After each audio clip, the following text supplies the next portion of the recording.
Bienvenue, Jean-Marc Jancovici. Merci d'avoir accepté notre invitation, de vous être déplacé jusqu'au plateau de Saclay.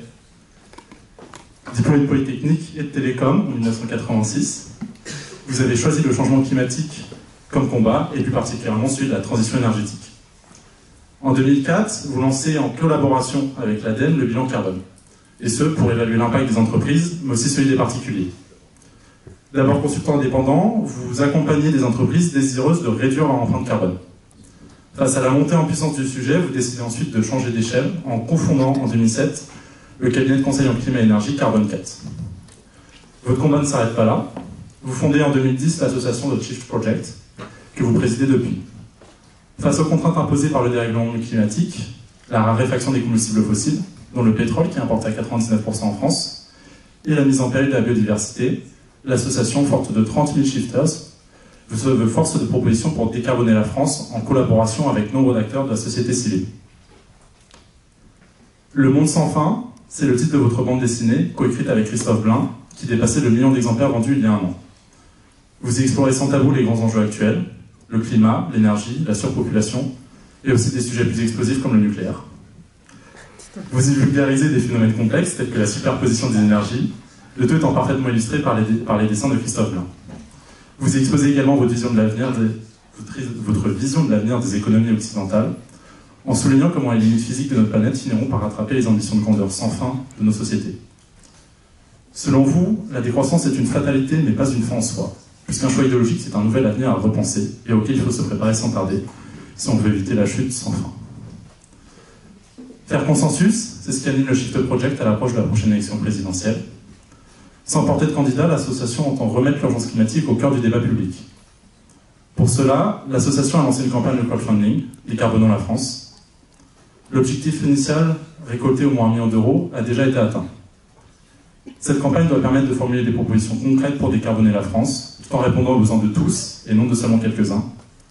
Une rémunération plus juste pour les agriculteurs, un système de retraite pérenne, ou encore un accès équitable à la mobilité. Fidèle à la tradition apartisane du Shift Project, vous invitez l'ensemble des mouvements politiques à se saisir des propositions qui émergeront de cette initiative. C'est selon vous le seul moyen de créer les conditions du consensus. Nous sommes ravis de vous accueillir, Jean-Marc Jancovici, pour échanger sur la crise climatique, ses impacts sur nos sociétés et sur nous, jeunes ingénieurs, ainsi que sur les moyens d'agir face à ces enjeux. Bonne conférence.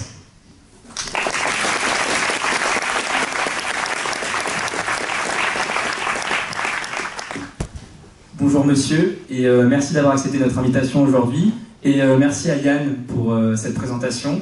Est-ce que vous souhaitez d'abord réagir sur cette présentation Non, il n'y a rien de particulier à rajouter.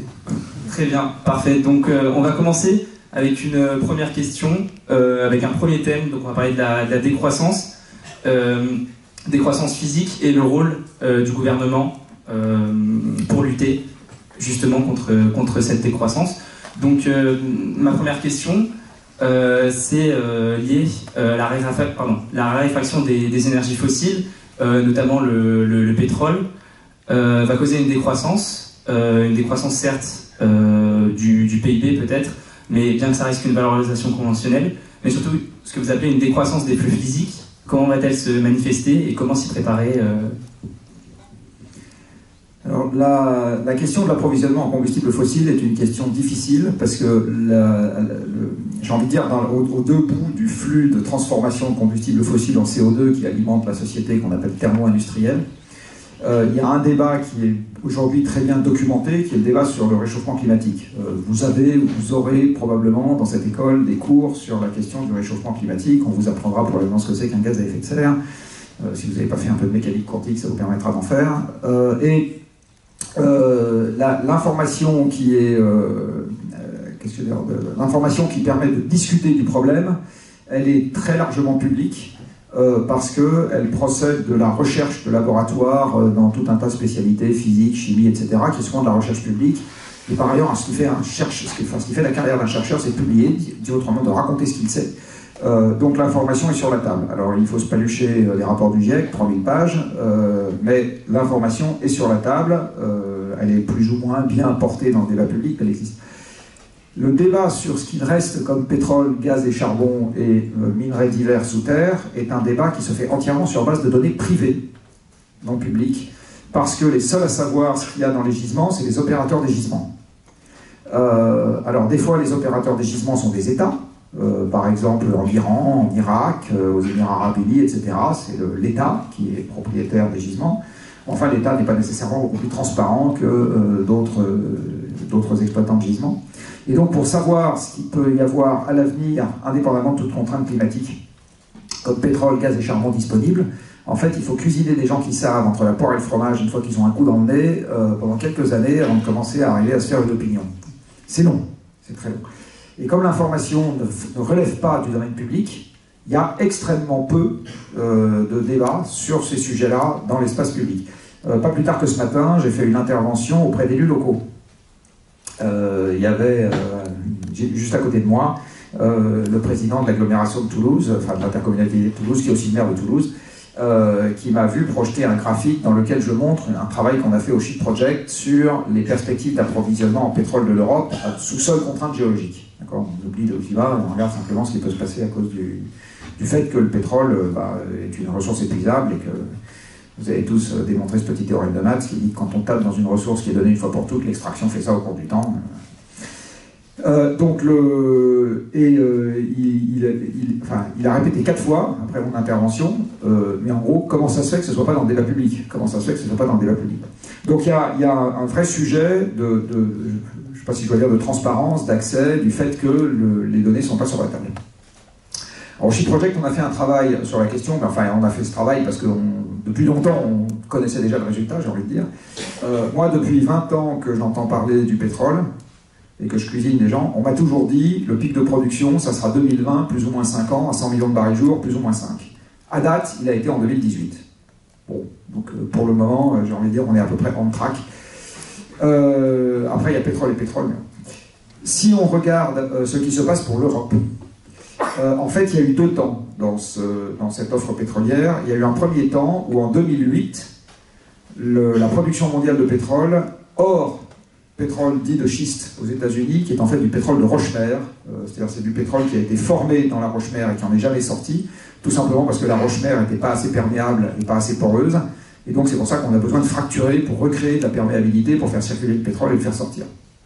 Donc ce pétrole de roche-mer, qui s'appelle encore light tight oil dans le jargon des pétroliers, si on exclut ce pétrole-là, et si on exclut le pétrole qui vient des sables bitumineux au Canada, sur des espèces de goudrons dont on arrive à sortir des pétroles de synthèse, la production mondiale est passée par un pic en 2008. Ça a été documenté dans un rapport de l'AIE, l'Agence internationale de l'énergie, qui est sorti en 2018. Donc ça, c'est une information qui aujourd'hui est sur la place publique, qui ne fait pas la une du moindre média, etc. Et il se trouve qu'en 2007, comme par hasard, l'approvisionnement pétrolier de toute la zone OCDE, c'est-à-dire les pays anciennement industrialisés, dans lesquels vous avez l'Europe, le Canada, les États-Unis, le Japon, la Corée du Sud, l'Australie, ce bloc-là, dans son ensemble, a passé son pic de consommation du pétrole en 2008. Ce n'est pas dû à une politique climatique particulière, il n'y a pas eu un tournant particulier de la politique climatique en 2008. Par contre, il y a eu un pic sur la production de pétrole conventionnel, et si on rajoute le non conventionnel, c'est 2018. Depuis 2008, l'approvisionnement pétrolier de l'Europe baisse. Voilà, depuis 2008, de manière subie. Ce n'est pas du tout un truc qui est dû à une politique climatique. Alors la politique climatique peut en rajouter un peu. Cela étant, aujourd'hui, la politique climatique, elle porte surtout sur le gaz et le charbon, parce que l'électrification, ou la décarbonation de la production électrique, ça évite surtout du gaz et du charbon, ça évite extrêmement peu de pétrole. Et dans le chauffage, les débuts de la pompe à chaleur sont des débuts modestes, et dans la voiture électrique, en 2008, c'était juste un non-sujet absolu. Il n'y avait pas de voiture électrique en 2008. Donc la raison pour laquelle l'approvisionnement pétrolier a commencé à baisser en Europe en 2008, à partir de 2007 plus exactement, c'est le plafonnement de la production mondiale de pétrole conventionnel. Et ça a engendré directement la crise financière dite crise des subprimes, qui en est une conséquence. Voilà. Et quand vous regardez les pays du sud de la zone Europe, c'est-à-dire l'Espagne, l'Italie, le Portugal et la Grèce, c'est des 4 pays qui en 2007 avaient plus de 50% de pétrole dans leur mix énergétique national, c'est-à-dire que dans toute l'énergie qu'ils consommaient, plus de la moitié c'était du pétrole, et c'est les 4 pays qui ont dévissé le plus fortement en ce qui concerne leur trajectoire économique. La Grèce, on s'en souvient un peu pour les gens de mon âge, parce qu'ils ont eu quelques petits soucis financiers derrière pour boucler leur fin de mois. L'Espagne, ça a été pareil, le Portugal, ça a été pareil, l'Italie, ça a été pareil, et dans un certain nombre de ces pays, le PIB n'est jamais revenu au niveau de 2007. Aussi, il est revenu zéro. La production industrielle européenne baisse depuis 2007. Donc ce flux physique-là est en contraction. Alors vous savez peut-être ou vous ne savez pas qu'avant l'invention du PIB, Roosevelt il comptait les trains après la Grande Dépression pour savoir comment est-ce que l'économie se portait. Alors moi je fais à peu près comme lui, je compte les tonnes chargées dans les camions. Il y a un indicateur qui est publié par Eurostat tous les ans, qui est la quantité totale de tonnes qui ont été chargées dans des camions dans l'année. Alors c'est un bon indicateur agrégé de ce qui se produit et de ce qui se consomme, parce que votre veste, cette carafe, ce verre, cette table, mes chaussures, ce micro, les lames du parquet, les chaises sur lesquelles vous êtes assis, etc., tout ça aura été chargé dans un camion à un moment ou à un autre, avant d'être utilisé ou après avoir été produit. Donc les tonnes chargées dans les camions, c'est un bon indicateur de la production agrégée matérielle et de la consommation agrégée matérielle dans une zone. Il se trouve que les tonnes chargées dans les camions baissent en Europe depuis 2007. Pas qu'en France, hein. On pourrait dire c'est de la faute de nos politiques, ils ont désindustrialisé, Macron abruti, etc. Non, partout en Europe. Et un deuxième indicateur, vous connaissez cette petite maxime, quand le bâtiment va, tout va. Bon, c'est pareil, le bâtiment est un indicateur assez emblématique de l'évolution de l'économie dans son ensemble. Eh bien, la quantité de mètres carrés construits dans l'année est un indicateur qui baisse en Europe aussi, de manière globale, depuis 2007. Donc moi, ce que je suis en train de dire, c'est que l'économie réelle en Europe, elle est déjà en train de se contracter depuis 2007. Et là-dessus, la population, face à cette réalité, se répartit en deux catégories. Il y a les gens qui sont pris dans cette évolution, d'accord, donc qui sont dépendants quelque part suffisamment de l'économie nationale pour être pris dans cette évolution et qui voient leur pouvoir d'achat baisser, leur revenu net disponible baisser, ce qui est le cas en France depuis 2010, il s'érode lentement pour une large partie de la population, et qui voient leurs difficultés d'accès au logement, à la mobilité, à l'alimentation, etc. augmenter.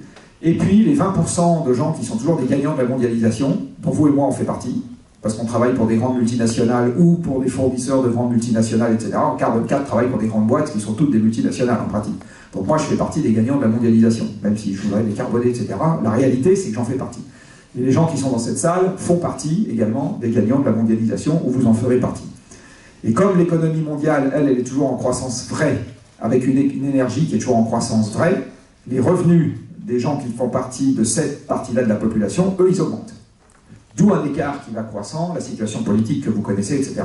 Donc en fait, on est en train de vivre déjà, en Europe, les conséquences de cette décrue énergétique subie, qui n'est pas due, j'insiste, à une politique climatique. Elle peut être accélérée dans certains cas de figure par des politiques climatiques, mais là où en général les politiques climatiques l'accélèrent, c'est dans des domaines qui handicapent pas trop la consommation. Si vous isolez un bâtiment, ça ne vous diminue pas le nombre de mètres carrés. Donc c'est pas très gênant. Si vous augmentez l'efficacité énergétique d'une voiture, ça ne vous diminue pas la taille de la voiture. Donc là où les politiques publiques s'appliquent, c'est sur des choses qui font pas mal, j'ai envie de dire. Mais malheureusement, on est dans une décrue énergétique. Alors je vous ai parlé du pétrole.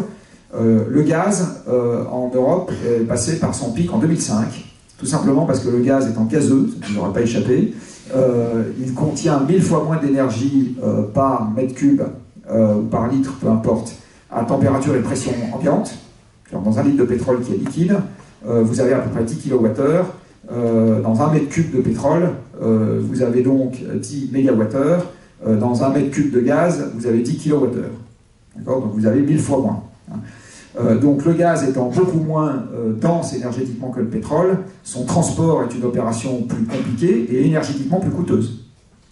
Donc en fait le gaz en pratique ça se transporte bien si vous avez un producteur à un bout d'un tuyau et un consommateur à l'autre bout du tuyau.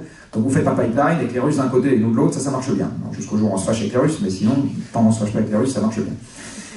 Sauf que si on se fâche avec les Russes, on ne peut pas prendre le pipeline, le déplacer par hélicoptère et dire tiens, on va aller le porter au Qatar. Ça ne marche pas bien. Donc le gaz, compensé, une fois que la production domestique de gaz commence à baisser, compensé par des importations, c'est pas aussi simple qu'avec du pétrole. Donc en 2005, la mer du Nord passe son pic de production. Et à ce moment, la consommation de gaz en Europe, instantanément, s'arrête d'augmenter et 5 ans après, commence à baisser. Et enfin, en ce qui concerne le charbon, 2005 c'est pareil, il n'y a pas eu de politique climatique particulière.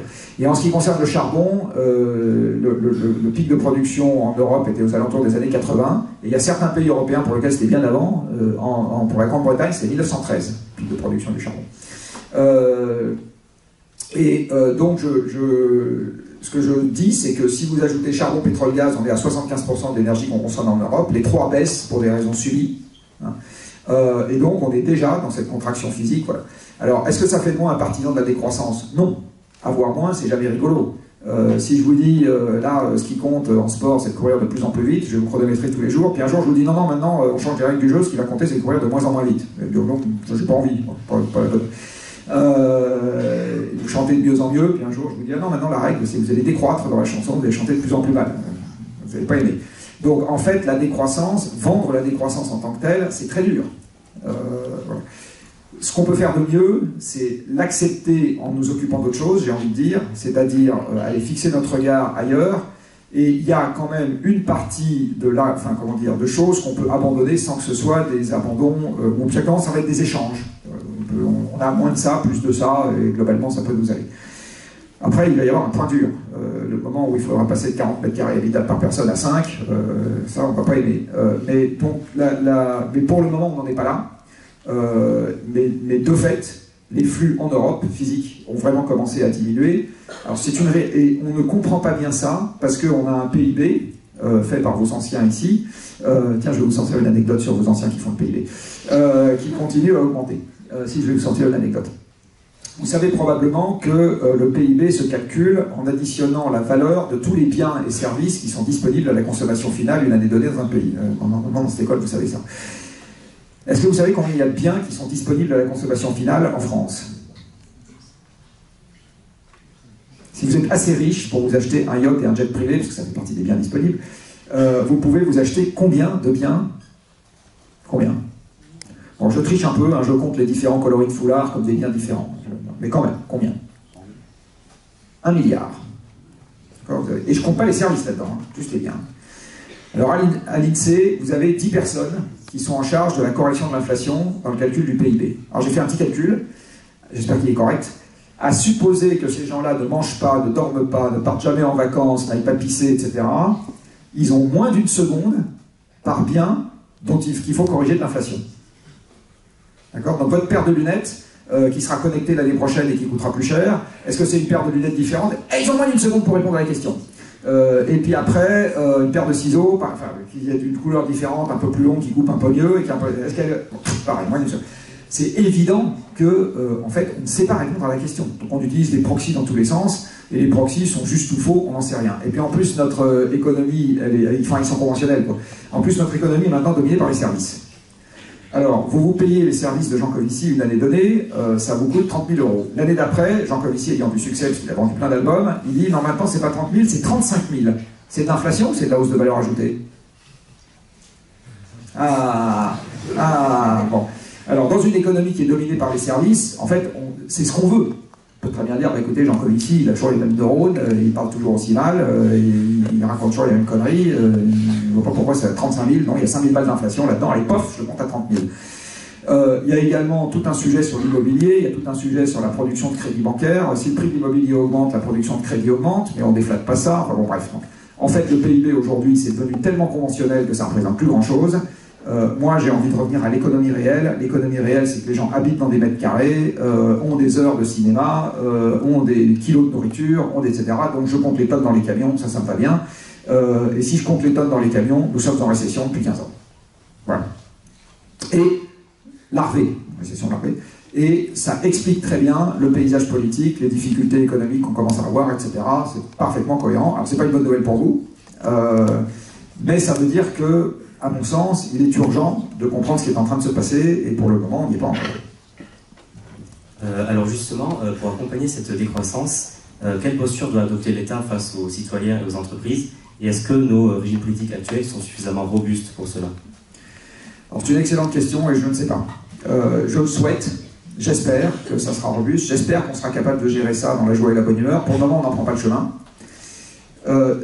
L'État, il faut bien voir qu'aujourd'hui, alors si vous n'avez pas lu cet excellent livre qui s'appelle « De la démocratie en Amérique », je vous conseille de le lire, dans lequel on explique que le problème de la démocratie, qui est comme chacun sait le meilleur des systèmes, non, le pire des systèmes à l'exception de tous les autres, c'est un système dans lequel vous avez quelque chose qui est très difficile à éviter, qui s'appelle la démagogie. Parce que l'élection, c'est un concours de beauté. D'accord ? Vote pour moi, je suis mieux que le voisin, je te promettrai plus de bons et de merveilles, etc. Et une fois qu'on s'est fait élire en ayant fait des promesses, se déjuger derrière, c'est compliqué. Et en fait, on voit bien, à cause de l'évolution dont je viens longuement parler, en fait, ça fait maintenant 10 ou 15 ans qu'on a des dirigeants qui sont tous obligés de se déjuger sur quelque chose. Et donc, à chaque élection, c'est sortez les sortants, mais les gens sortis seront remplacés par des gens qui n'auront pas beaucoup mieux à proposer, tout simplement parce que l'évolution physique, elle est ce qu'elle est. Alors, la seule manière, j'ai envie de dire... alors, qu'est-ce que peut faire l'État dans cette histoire ? Je pense que l'État seul ne peut pas faire grand-chose. Je pense que pour que les choses avancent, il faut que une partie de la société civile s'empare du problème. La démocratie est un système remontant. Hein. Donc, alors certes, il y a des gens qui ont des intérêts qui arrivent à se maintenir à la tête de l'État, ou à la tête des instances qui décident, j'ai envie de dire. Il y a quand même un système d'élite qui arrive à se maintenir en place. Mais c'est quand même aussi pour partie un système dans lequel c'est un système remontant. C'est-à-dire que quand une fois que des choses sont crantées de façon forte dans la population, ça partie remonte. Une notion qui, moi, me paraît importante dans le contexte actuel, c'est la notion de sobriété. Alors, la sobriété, c'est la même chose que la pauvreté. C'est se passer de trucs, sauf que la différence avec la pauvreté, c'est qu'on le souhaite, alors que dans la pauvreté, on ne le souhaite pas. Donc, dit autrement, si vous arrêtez de prendre votre voiture pour prendre votre vélo parce que vous l'avez souhaité, parce que vous dites comme ça, je serai en forme, j'aurai de belles cuisses, et ça me coûtera moins cher, et j'aurai pas besoin de chercher les places de parking, ça s'appelle de la sobriété. Si vous prenez un vélo parce que vous n'avez plus les moyens de vous payer une bagnole, mais que vous n'avez aucune envie de faire du vélo, ça s'appelle de la pauvreté.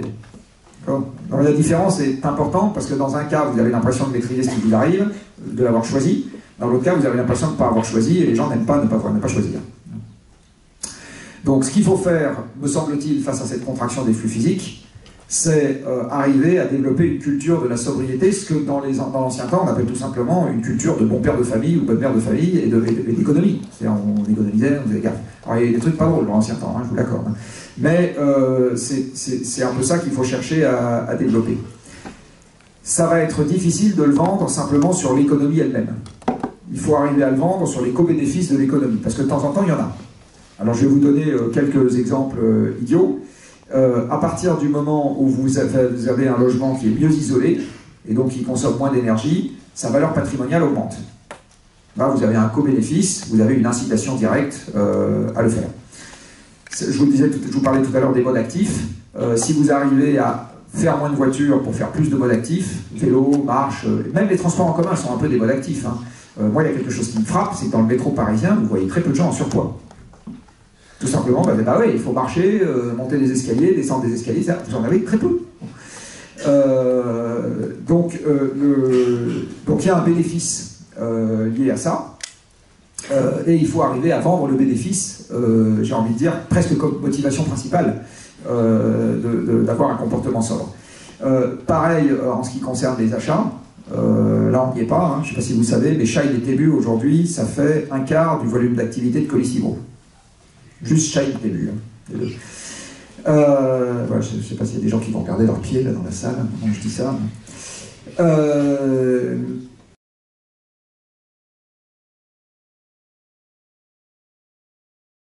Vous êtes opposé à l'urbanisation du plateau de Saclay pour plusieurs raisons, mais notamment pour une raison, pour éviter à l'Île-de-France de voir sa population continuer à augmenter à cause des problèmes de décarbonisation du fret. Comment s'y prendre pour justement permettre cette décarbonisation du transport des marchandises? Et ma deuxième question, c'est est-ce que la réindustrialisation est-elle une solution face à ce problème? Est-ce que vous savez combien il y avait d'habitants à Lutèce? Qui sait ici combien il y avait d'habitants à Lutèce? Qui a déjà lu un album d'Astérix ici? Vous n'êtes pas nombreux, hein? Une autre génération. Bon, si vous avez lu un album d'Astérix, ou regardez les dessins de Lutèce, à mon avis, ils sont assez réalistes. C'est un gros village, quoi. 5000 personnes. Il y avait 5000 personnes. Alors pourquoi est-ce qu'à l'époque, Lutèce était si petite? Tout simplement parce que dans l'ancien temps, les gens mangeaient, comme aujourd'hui, les gens avaient besoin de s'habiller, comme aujourd'hui, et les gens avaient besoin de se loger. Donc dans une ville, on ne produit rien. Qu'est-ce que c'est qu'une ville? C'est un lieu d'échange. On échange des connaissances, on échange des marchandises, on échange des règles de vie en commun, etc. Donc c'est la place de marché, les marchandises, la représentation du pouvoir central, la mairie, la préfecture, etc. C'est là où on échange des valeurs, l'église, la mosquée, la synagogue, c'est là où on échange des savoirs, l'école, etc. Et vous remarquerez que dans les agglomérations anciennes, tout ça est au centre. Hein. Faciliter les échanges. Donc une ville, on ne produit rien, on a besoin de la nourriture produite à l'extérieur, on a besoin des fibres textiles qui viennent de l'extérieur, on a besoin des matériaux de construction qui viennent de l'extérieur, etc. Donc ce qui était dimensionnant pour une ville dans l'ancien temps, c'était le surplus agricole dégagé par une aire qui était à quelques jours de temps de transport de la ville. D'accord ? Parce qu'il n'y avait pas de conservation des aliments. Alors on pouvait transporter les animaux sur pied avant de les abattre, mais enfin on ne pouvait pas leur faire 1000 km. On ne pouvait pas faire 1000 km à une oie ou à une vache ou à un poulet. Sur les charrettes qui transportaient les céréales, etc., pour peu qu'il y ait une intempérie et qu'ils flottent, etc., le truc arrivait moisi. Enfin, donc, en fait, en gros, on pouvait transporter à quelques jours de charrette à cheval voilà. Donc, à l'époque, si vous tracez un disque à 3 km de charrette, enfin à 3 jours pardon, de charrette à cheval autour de Lutèce, vous tombez sur de quoi nourrir, après le surplus agricole n'était pas très élevé, de quoi nourrir 5000 personnes. La seule exception dans le monde antique, c'était Rome. Parce que Rome, vous aviez les moyens de transporter au sec, dans les cales de bateaux, la production de la totalité de l'Égypte. Donc en fait, Rome vivait au crochet de l'Égypte, qui était un énorme grenier à blé, très bien desservi par voie fluviale, hein, à l'époque on faisait du développement durable, puis très bien desservi par voie maritime jusqu'à Rome, et Rome pouvait compter 1 million d'habitants. Mais c'était la seule exception dans le monde antique. Demain, l'énergie va devenir plus rare. Si l'énergie devient plus rare, ça veut dire notamment qu'arrivera un moment où le transport de marchandises sera plus difficile. Est-ce que je peux nourrir l'Île-de-France avec la production agricole de l'Île-de-France? No way, même si vous mettez à manger que des concombres et des tomates. Même ça, et des céréales, ça passe pas. Est-ce que vous pouvez vêtir les habitants d'Île-de-France dans un monde dans lequel il n'y a plus que la laine des boutons qui pèsent en Île-de-France? Je vous à rigoler, mais dans l'ancien temps, les gens ils se vêtaient avec de la laine et du lin, il n'y avait pas de coton, ça n'existait pas, le coton c'est une culture tropicale. Ça grattait du reste, il n'avait pas ça souvent, ça sortait mauvais. Mais vous ne pouvez pas vêtir les franciliens avec juste ce qui est les matériaux de... Bon, on n'en est pas encore là demain matin, mais ce que je veux dire, c'est que aujourd'hui, les grandes agglomérations, en fait, vous vous rendez compte que aujourd'hui, ce qui est à 3 jours de temps de transport de Paris, c'est la terre entière, hein, avec l'avion. D'accord ? Donc une grande ville peut se nourrir, à tous les sens du terme, au niveau de l'alimentation, au niveau des objets, etc., de ce qui se produit dans la terre entière. C'est ça la mondialisation. Donc ça ne pose pas de problème. Sauf qu'avec une énergie qui deviendra rare, la mondialisation va baisser, et les facilités d'approvisionnement des grandes concentrations urbaines vont diminuer. Donc, comme la durée de vie d'une aire urbaine se compte en siècles, d'accord, pour faire et défaire une ville, on parle de siècles, on ne parle pas d'une semaine. On propose de dire qu'à partir de maintenant, il faut arrêter de faire grossir les villes, parce qu'on se prépare des lendemains difficiles, alors pas la semaine prochaine, dans 20 ans, 50 ans, un siècle, je ne sais pas, mais viendra un moment, si on réfléchit un peu comme Colbert, là, qui plantait des arbres pendant 150 ans, à l'échelle du siècle, on est en train de se préparer des emmerdements. Voilà. Et par ailleurs, je ne pense pas que l'apprentissage des statistiques soit facilité par l'ère du plateau de Saclay. Je pense que l'air est aussi bon ailleurs pour apprendre les statistiques qu'ici. Bon. Alors il y a ce rêve de cette...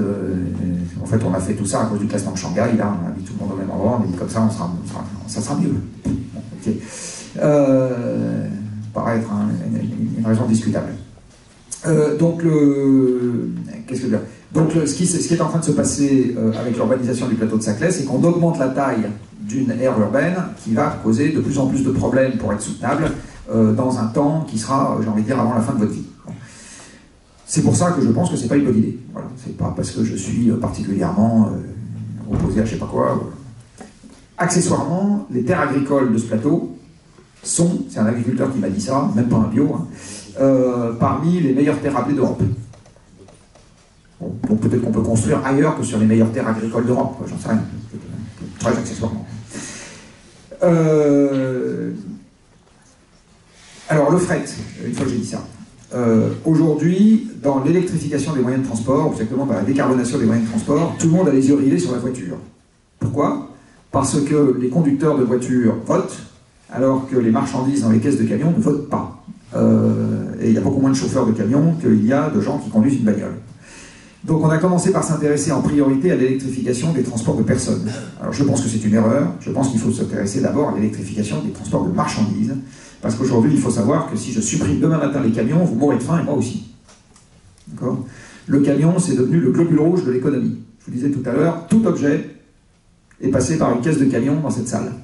Tout ce que vous allez manger de ce matin jusqu'à ce soir est passé par une caisse de camion.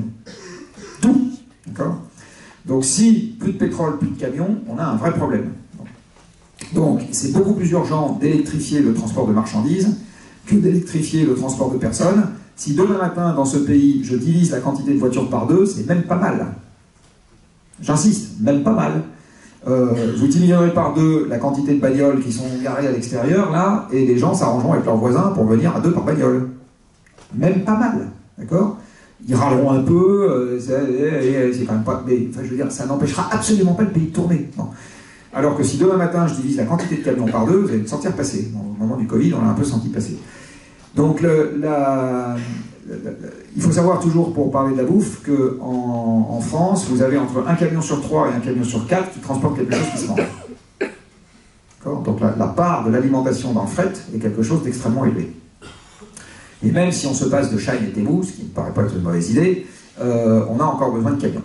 Donc cette affaire d'électrification du fret, enfin ou exactement de décarbonation du fret, peut paraître quelque chose d'essentiel, mais ça ne suffira pas, je pense, dans un monde totalement décarboné, à maintenir les flux d'approvisionnement actuels des grandes villes, et je pense qu'il faut opérer dès à présent, et même il aurait déjà fallu s'y pencher il y a un certain temps, une forme de rééquilibrage du territoire dans lequel on s'intéresse un peu plus à ce qui va se passer en production agricole, en production forestière, en production minière, là où il en reste, etc., et en production industrielle, même s'il ne s'agit pas de faire redémarrer l'industrie comme dans les années 70, on ne va pas y arriver, mais il s'agit quand même de s'intéresser à ce qu'on peut faire chez nous, parce qu'il y a quand même une partie des choses qu'on peut faire chez nous. Merci. La France a accueilli en 2024 les Jeux Olympiques d'été à Paris et accueillera en 2030 les Jeux d'hiver dans les Alpes. Donc en lien avec cette question de sobriété, comment peut-on repenser notre rapport au sport de haut niveau et de manière plus générale aux grands événements mondiaux ? On a commencé à travailler là-dessus au Shift Project. Il y a les shifters qui ont sorti un rapport sur les JO il n'y a pas très longtemps. Alors dans les mesures auxquelles on peut... Alors les JO à grand spectacle, c'est pareil, c'est un enfant de l'énergie abondante. Vous ne faites pas des JO en déplaçant des centaines de milliers de personnes ou des millions de personnes sans pétrole. D'accord ? Au moment où le baron Pierre de Coubertin a réintroduit les Jeux modernes, il y avait, sauf erreur de ma part, 16 pays, je crois, qui participaient. Et il y avait, j'avais fait le calcul à un moment, entre 10 et 50 fois moins d'athlètes qu'aujourd'hui qui participaient. Et les spectateurs, évidemment, remplissaient quelques stades, et ça se limitait à ça. Donc, les JO modernes, ça n'existe pas sans pétrole. Alors, qu'est-ce qu'on peut faire pour avoir des JO qui incitent un peu plus à la sobriété ? On peut déplacer moins de monde, déjà. Et au lieu d'avoir tous les gens qui viennent là où ont lieu les JO, on peut faire des fan zones dans un certain nombre de pays à l'étranger, où les gens, en fait, c'est comme vous, quand vous allez regarder le match de foot au bistrot là, avec vos copains, et, voilà, en vous payant un coup. Et, ça ressemble à ça. Ça peut être convivial, hein, tout autant. Et ça, c'est des choses qui peuvent être faites pour limiter les déplacements. D'une manière générale, il va falloir repenser le gigantisme. Alors, toute la question est de savoir si on va arriver à le repenser volontairement ou si on attendra que ça soit juste plus possible pour s'en occuper. Voilà, c'est juste ça la question. Merci. Sur les JO d'hiver, s'il y a un point. Il faut savoir qu'aujourd'hui, 50% du PIB des départements de la Savoie, donc Haute-Savoie et Savoie, sont liés au tourisme, dont un quart pour le tourisme d'hiver. Alors, il n'y a pas beaucoup de gens qui skient dans ce pays. Je ne sais pas, qui a déjà fait du ski ici? Alors, il faut que vous sachiez que vous êtes totalement non représentatif. Est-ce que vous savez quelle est la fraction de la population française qui part au ski une année donnée? 10%.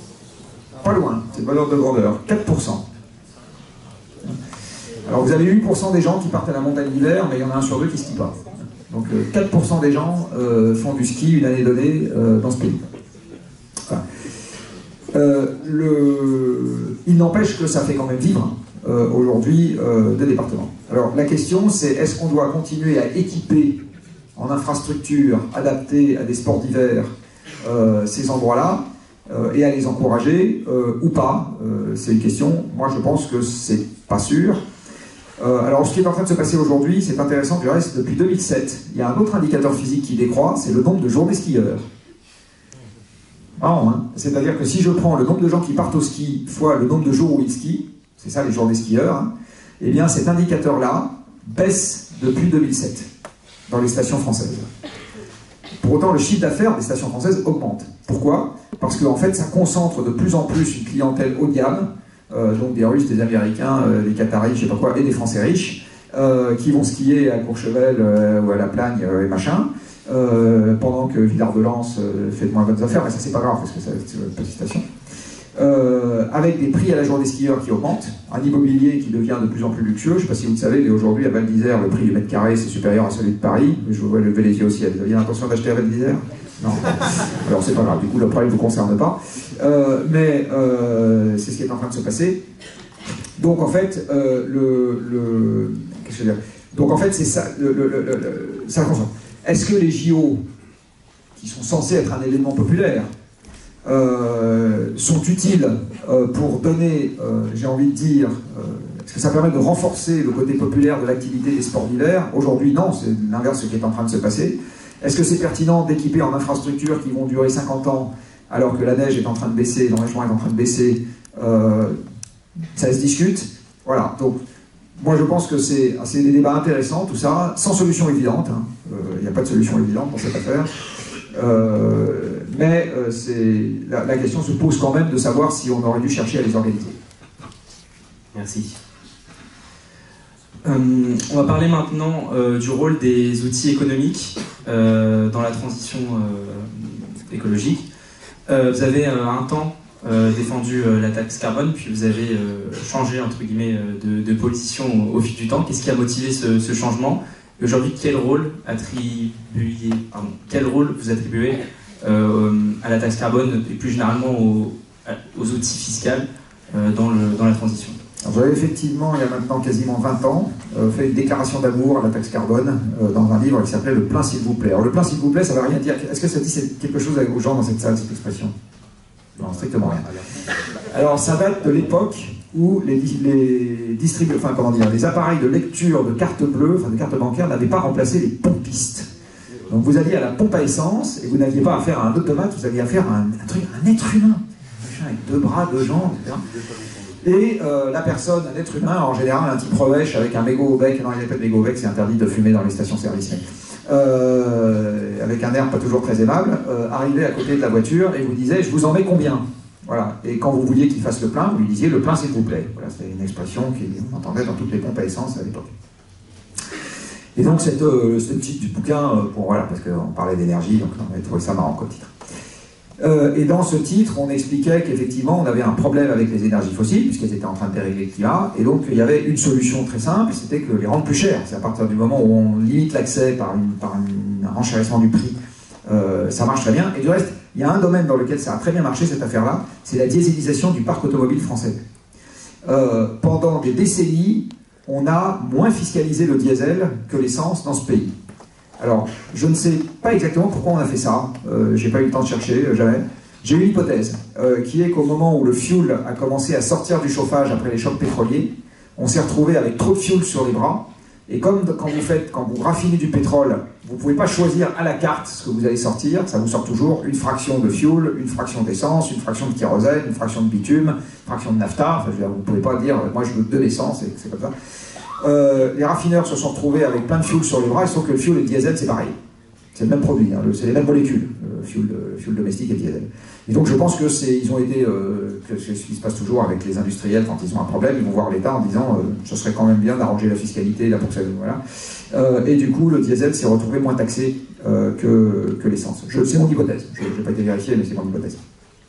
Toujours est-il que le diesel moins taxé que l'essence, en 30 ou 40 ans de temps, ça a totalement dieselisé le parc. Bon.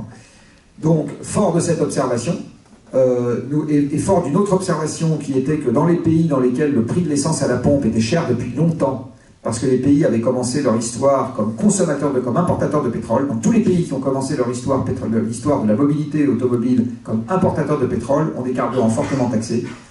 Tous les pays qui ont commencé l'histoire automobile comme producteurs de pétrole ont des carburants peu taxés. C'est le cas des États-Unis, c'est le cas des pays du Golfe, etc. Donc, quand les pays ont commencé comme producteurs de pétrole, et la Norvège et la Grande-Bretagne, qui sont devenus producteurs sur le tard, en fait, ils ont toujours eu des carburants domestiques assez taxés parce qu'ils avaient démarré l'histoire automobile comme importateurs de pétrole. Ils n'ont pas changé derrière. Et on avait remarqué avec Alain Grandjean, qui incidemment est un ancien de cette maison, qui est mon associé chez Carbone 4, on avait remarqué, et avec qui on a écrit le principe couplet, une longue histoire ensemble, on avait remarqué que là où l'essence était chère depuis longtemps, en gros, la consommation des voitures était divisée par 2 par rapport à... Voilà. Donc la voiture européenne standard consommait 2 fois moins que la voiture américaine standard. Et l'explication qu'on y voyait, c'était que depuis des décennies, l'essence valait plus cher. Donc on s'est dit, si on augmente graduellement le prix de l'énergie fossile, eh bien graduellement, les gens vont se convertir à autre chose. Et dans notre esprit, donc la taxe carbone doit être graduelle, parce que si vous faites des augmentations brutales, les gens n'ont pas les moyens de se retourner, donc il faut que ce soit progressif, il faut que ce soit annoncé, et à ce moment-là, par ailleurs, l'offre a le temps de venir en face. C'est-à-dire à partir du moment où vous dites, vous annoncez que ça va être de plus en plus cher, les constructeurs automobiles ne sont pas fous, pour continuer à vendre des bagnoles, ils vont ajuster la consommation de telle sorte qu'ils vont faire un peu d'efficacité énergétique, alléger la bagnole, qu'est-ce que je sais, de telle sorte qu'on en consomme moins. Alors ça marche quand vous avez beaucoup de temps devant vous. Quand vous êtes constant dans l'effort, c'est-à-dire que vous augmentez la taxe de manière visible, prévisible, etc. Et par ailleurs que vous ne faites pas une erreur, qui est très fréquente, c'est de confondre les impôts de rendement avec les impôts de dissuasion. Alors, je vais vous expliquer. Quand vous voulez dissuader les gens de fumer et que vous mettez des taxes monstrueuses sur les paquets de cigarettes, aujourd'hui, 80% d'un paquet de cigarettes, c'est des taxes, au niveau du prix. Vous devez faire très attention à une chose, c'est que ça ne doit pas servir à payer les professeurs des écoles et la scolarité à l'ENSAE, parce que sinon, le jour où vous avez atteint votre but avec des paquets hors de prix et que les gens s'arrêtent de fumer, ben vous n'avez plus de quoi payer les enseignants à l'ENSAE et les professeurs des écoles. Donc si vous voulez que ces recettes, il faut surtout pas les affecter à autre chose qu'à dissuader les gens de fumer. Et autrement, à partir du moment où vous avez un impôt de dissuasion, il ne faut pas que ces recettes concourent au budget général de fonctionnement ordinaire, parce que sinon, vous avez intérêt, vous vous retrouvez dans la situation perverse où vous avez intérêt à maintenir la nuisance pour conserver la fiscalité. Et avec la taxe carbone, c'est exactement le même problème. C'est-à-dire que maintenant que c'est devenu une assiette, un impôt pas très élevé, parce qu'elle existe la taxe carbone aujourd'hui en France, mais maintenant qu'elle est devenue un impôt pas très élevé sur une assiette très large, dont l'État dépend alors que l'État est et que ça ne sert pas à décarboner l'économie, bah vous vous retrouvez coincé avec un impôt qui était censément un impôt de dissuasion, qui devient un impôt de rendement, et à ce moment vous avez envie de le garder, donc vous avez en fait envie de garder vos automobilistes à pétrole. Alors j'ai changé d'avis, pourquoi? J'ai changé d'avis parce que maintenant 20 ans sont passés, qu'on n'a plus le temps d'attendre, et que la taxe carbone comme instrument brutal, ça ne marche pas, parce que les gens n'ont pas le temps de faire essai-erreur. Les gens doivent avoir le temps de faire essai-erreur. Donc si ça monte très lentement, ils ont le temps de faire essai-erreur. Si ça monte très brutalement, ils n'ont pas le temps de faire essai-erreur. Ils peuvent faire qu'un essai, et si c'est pas le bon, ils sont coincés. Donc aujourd'hui, je suis devenu beaucoup plus partisan de la réglementation, qui permet d'aller beaucoup plus vite. Par exemple, dire en 2035 on ne vendra plus de voitures thermiques, ça c'est une réglementation. Dire à partir de maintenant vous n'avez plus le droit de louer des appartements F et G, c'est une réglementation. Et cette réglementation, elle permet d'aller beaucoup plus vite, elle est beaucoup plus lisible, elle permet éventuellement dans la population de trier entre les gens qui ont les moyens par eux-mêmes de respecter la réglementation, à qui vous dites c'est comme ça, puis t'as pas le choix, et les gens qui n'ont vraiment pas les moyens que vous aidez. Donc un truc qui était une très bonne idée par exemple, c'était le leasing social, qui était une prime à l'accès à la voiture électrique sous condition de ressources et sous condition de kilométrage parcouru. Dit autrement, ça ciblait les gros rouleurs ayant peu de moyens. Et ça a été un énorme succès du reste. Le gouvernement avait prévoyé d'ouvrir le guichet sur toute l'année et de faire, je sais pas quoi, 25 ou 30 000. À fin février, ils avaient atteint les 30 000 et donc ils ont tout arrêté parce que... Bon. Donc les gens sont pas contre la voiture électrique quand c'est accessible. Et donc ce qu'il faut faire aujourd'hui, c'est de la réglementation, aider les gens qui... Voilà. Et la taxe, elle ne peut être là qu'en mesure d'accompagnement pour éviter l'effet rebond. Et autrement, si les gens se mettent à consommer beaucoup moins, il ne faut pas que, du coup, comme ça leur coûte beaucoup moins cher, le surplus de pouvoir d'achat que ça dégage aille s'investir dans d'autres trucs qui vont remplacer la nuisance. Donc il faut en même temps que la consommation baisse, le prix monte. Mais ça doit être une mesure d'accompagnement, ça ne doit pas être une mesure principale. Il y a un domaine dans lequel ça marche bien, la taxe, en fait, c'est dans le domaine industriel. Parce que les particuliers, ils n'ont pas les moyens d'embaucher une armée de consultants pour savoir à partir de quel prix du carbone ils ont intérêt à changer leur bagnole, changer leur chaudière, changer je sais pas quoi, ils n'ont pas les moyens de faire ça. Par contre, l'industriel a tout à fait les moyens de faire ça. Donc la boîte, elle a tout à fait les moyens d'embaucher un diplômé de cette école avec son tableur Excel qui va lui dire à 53,2 € la tonne de CO2, tu as intérêt à passer de tel procédé à tel procédé. Et à 352,7 €, tu as intérêt à passer de tel procédé à tel procédé. Donc ça marche bien dans le domaine industriel. Et du reste, la Grande-Bretagne est sortie du charbon dans la production électrique avec une taxe carbone sur la production électrique. Donc ils ont taxé le CO2 issu des centrales électriques et en l'espace de 15 ans, ils sont passés du charbon au gaz dans la production électrique. Ils se sont totalement débarrassés du charbon. Donc ça marche. Ils ont baissé le contenu carbone de leur électricité plus vite que les Allemands. Après, ça n'en parle pas, mais ils ont quand même baissé plus vite. Donc dans le domaine industriel, dans le domaine économique, j'ai envie de dire, ça peut marcher comme outil principal. Pour les particuliers, maintenant j'en suis revenu, je pense que ça doit être une mesure d'accompagnement, mais ça ne peut pas être un outil principal. Merci beaucoup. Si je vais faire une petite pique pour des chercheurs de cette école, une des raisons pour lesquelles ça continue à avoir beaucoup de partisans dans le monde économique, c'est que les modèles économiques savent faire de l'élasticité prix-volume sur des prix, ils ne savent pas faire, ils ne savent pas traiter les conséquences d'une réglementation. Donc dans les modèles économiques, comme on n'a que des prix et des élasticités, tous les chercheurs continuent à ne parler que de taxes. Voilà, ils ne parlent pas de réglementation parce qu'ils n'ont pas d'outils pour savoir ce que ça peut produire comme effet. Voilà, c'est pour ça que notre ami Collier continue à adorer la taxe carbone, tout simplement parce qu'il n'a pas d'outils. Vous savez, quand on n'a qu'un marteau, tout problème ressemble à un clou. Voilà, donc c'est exactement ça ce qui se passe. Merci. Dans le contexte de l'urgence climatique, beaucoup attendent des entreprises qu'elles réduisent leurs émissions, adaptent leur modèle et innovent. Quel rôle accordez-vous au progrès technologique dans la transition au regard justement des limites des ressources et également du risque d'effet rebond? Alors le progrès technique livré à lui-même n'a jamais permis d'économiser des ressources, il n'y a qu'à regarder l'histoire. Ça fait des milliers d'années que les êtres humains font des progrès techniques. On a commencé par inventer l'agriculture, ce qui est un progrès technique. On a inventé les villes, c'est un progrès technique. On a inventé l'adduction de l'eau potable, on a inventé les aqueducs, on a inventé les bateaux à voile, on a inventé les bateaux à moteur, on a inventé les gyroscopes, on a inventé, je ne sais pas plus ce que je sais, aller au musée des arts et métiers, c'est super à visiter. On a inventé des tas de trucs. Est-ce qu'à un seul moment, ça a permis de faire baisser la pression sur les ressources? Non. Donc, le progrès technique livré à lui-même ne permet pas de baisser la pression sur les ressources. Alors, c'est très désagréable quand on est ingénieur d'entendre ça, parce que justement, ça va rendre le procédé plus facilement accessible. Si aujourd'hui, on ne pouvait prendre l'avion que si on a son jet privé, la consommation de kérosène de l'aviation mondiale serait beaucoup plus basse. Donc on a fait des progrès techniques en faisant des avions plus gros, avec des consommations par passager beaucoup plus faibles. Résultat de l'affaire, la consommation globale du secteur aérien est beaucoup plus importante que si on n'avait que des jets privés. Donc, je ne suis pas en train de dire qu'il faut que des jets privés, je suis en train de dire que... Donc l'idée que... Voilà, alors aujourd'hui le dernier truc à la mode c'est de dire l'intelligence artificielle va permettre d'économiser des ressources, la cache, pas plus que le reste. Ça n'a pas été fait pour ça. Bon. Qu'est-ce que je veux dire, Internet n'a pas été fait pour ça, les développements informatiques n'ont pas été faits pour ça, enfin, ça n'a pas été fait pour ça. Python n'a pas été fait pour économiser des ressources. C'est fait pour coder en Python. Donc, l'idée que le progrès technique livré à lui-même va économiser, ça ne marche pas. Si on veut préserver les ressources, il faut le décider. Donc, ce qui peut marcher, c'est de le décider. Mais c'est compliqué, c'est contraignant de décider. Par exemple, on n'a jamais dit les progrès techniques dans la construction vont permettre d'éviter des mètres carrés. On a dit si on veut éviter des mètres carrés, on va le décider, ça s'appelle la loi zéro artificialisation nette. Et du reste, c'est tellement contraignant que maintenant on n'arrête pas de dire ah mais il faudrait une exception ici, une exception là, une exception là, etc. C'est bien la preuve que ça peut marcher, puisque c'est une contrainte. D'accord? Et si c'est une contrainte, c'est un peu désagréable. Bon. Voilà. Donc en ce qui concerne le CO2, quand on met des quotas, on décide de limiter les émissions. Alors ce qui marche, c'est de dire, une fois qu'on a décidé une limite, à ce moment le progrès s'investit pour respecter la limite. Ça marche.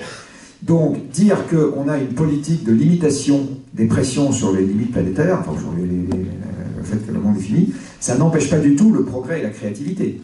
Simplement, ça le cadre dans une obligation de respecter la limite globale. Pour en revenir au digital, j'avais proposé, dans le cadre d'un débat qui avait suivi la publication des travaux du Chic Project, que l'autorité de régulation des télécoms en France, qui s'appelle l'ARCEP, qui régule les opérateurs de télécoms, leur dise « Je vous accorde les licences à condition que votre empreinte carbone baisse de 3% par an. » Donc Orange se retrouve dans l'obligation de baisser son empreinte carbone de 3% par an. Ça veut dire qu'ils vont arrêter de vous vendre des smartphones à tiers larigot, en essayant de faire en sorte que vous conserviez les vôtres. Alors ça ne va pas nécessairement faire leurs affaires en termes de chiffre d'affaires. Mais par contre, on est sûr que ça marche. Voilà, donc si on veut respecter les limites, en fait la solution n'est pas dans « je crois au progrès technique, il va résoudre le problème alors qu'il n'est pas fait pour ça ». Enfin, exactement, je ne lui ai pas demandé de le faire, mais ça va arriver par chance et par hasard, jamais de la vie. Par contre, que dans le respect d'une limite globale, il y ait du progrès qui nous permette, dit autrement, de trouver l'effort plus supportable, ça c'est absolument évident que c'est le cas. Merci beaucoup. On va continuer avec le dernier thème et qui concerne le système éducatif actuel face à la transition et l'engagement étudiant. Selon un sondage de l'Ipsos, 79% des jeunes se disent préoccupés par la transition écologique, mais plus des 2 tiers estiment manquer d'informations scientifiques sur le réchauffement climatique. Vous êtes vous-même professeur aux Mines de Paris. Dans ce contexte, quel est votre avis sur le système éducatif français actuel en matière des enjeux liés à la transition et comment transmettre ces sujets de manière à la fois rigoureuse et suffisamment engageante pour éveiller la curiosité des personnes et leur donner envie d'agir? Une bonne partie du système éducatif aujourd'hui, j'ai envie de dire, il est raisonnablement indépendant de la transition. Si je prends le primaire et une bonne partie du secondaire, apprendre aux gens, ce qui est pareil un sujet, à lire et à écrire correctement, leur apprendre à compter correctement, leur apprendre un peu d'histoire, leur apprendre un peu de géographie, etc. Tout ça est raisonnablement indépendant de la transition énergétique.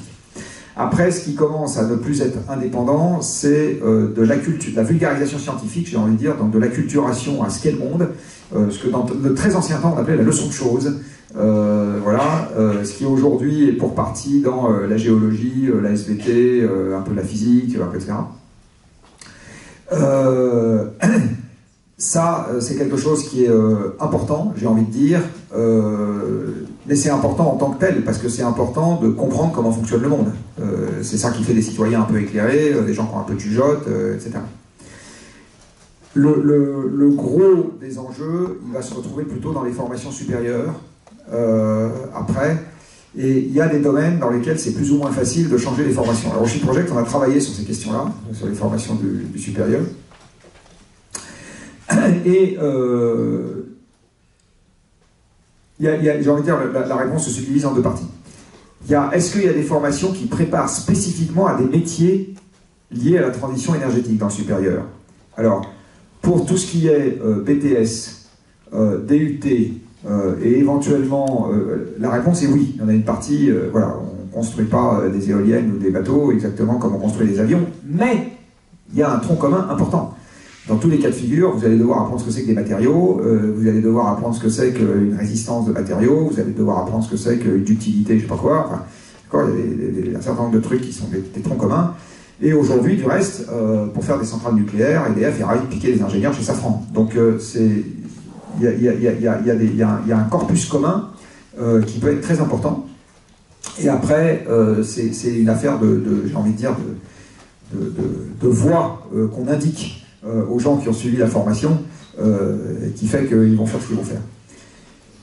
Et puis, donc il y a des formations pour lesquelles c'est raisonnablement polyvalent, il n'y a pas grand-chose à changer. Et puis il y a des formations quand même très spécifiques, pour lesquelles si on veut par exemple s'occuper sérieusement des forêts, il faut probablement former beaucoup plus de forestiers et avoir beaucoup plus de pépiniéristes. Vous ne formez pas un pépiniériste comme vous formez un prof anglais, quoi, manifestement. Donc là, il y a des formations professionnelles qui sont à développer.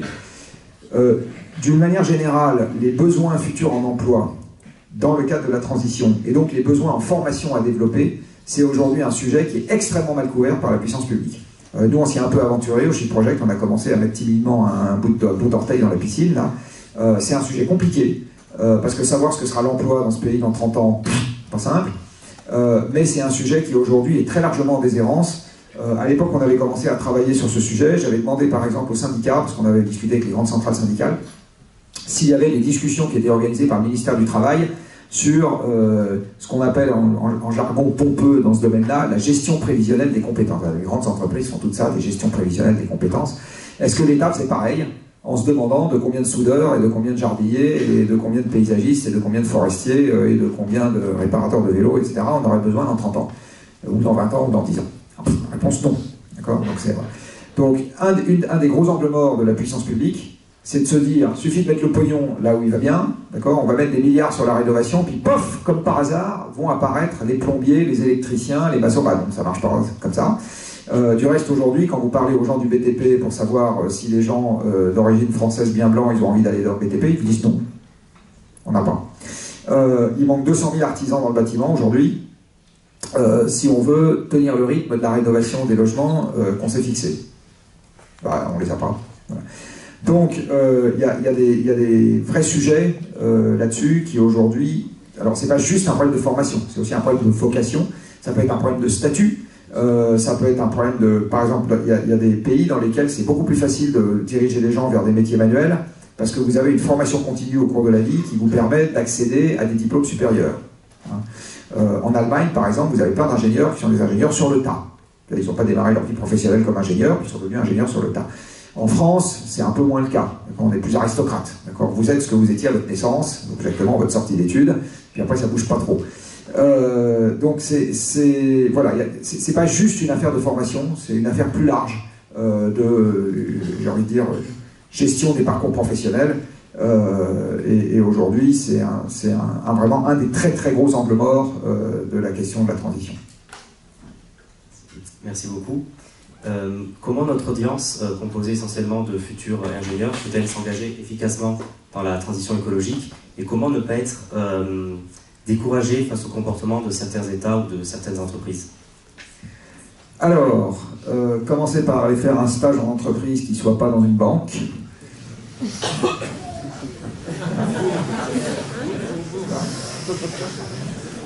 Essayez de vous trouver, si possible, un stage en entreprise dans une entreprise qui ne soit pas trop grosse, parce que plus l'entreprise est petite et plus vous êtes près de Dieu. Donc plus on va vous demander de faire des trucs intéressants. Même si c'est moins bien payé que chez BN. Non, j'ai rien dit. Essayez d'en profiter.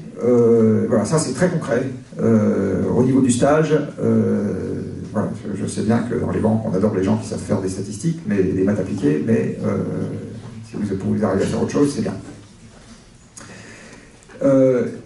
Essayez de profiter de ce temps de formation également pour prendre du recul. Alors je sais que quand on est jeune, on a envie de profiter de la vie. De temps en temps, prendre du recul, c'est plutôt un truc de vieux, ça. Mais essayez de temps en temps de prendre un peu de recul sur la façon dont le monde fonctionne. Vous avez encore beaucoup de temps libre, c'est un de vos luxes. J'ai envie de dire, vous n'êtes pas pris par vos gosses et votre job, et je sais pas quoi, vos parents qui sont vieux et qu'il faut gérer. Bon, bref, tout un tas de problèmes qui vous sont épargnés. Donc vous pouvez en profiter pour essayer de vous documenter, de bien vous documenter sur la façon dont fonctionne le monde. Après, vous ferez nécessairement quelque chose qui va vous plaire. Je veux dire, les gens qui rentrent dans une carrière professionnelle totalement à reculons sont quand même assez rares. Il y a des gens qui y rentrent plus ou moins motivés. Totalement à reculons, c'est quand même rare. Donc de toute façon, faites quelque chose qui vous plaît. Mais à partir du moment où vous êtes bien documenté sur le problème et vous avez essayé de vous ouvrir un peu sur le vaste monde, normalement vous devriez trouver quelque chose d'utile à faire. Voilà. Encore une fois, la difficulté, c'est d'échapper à la facilité.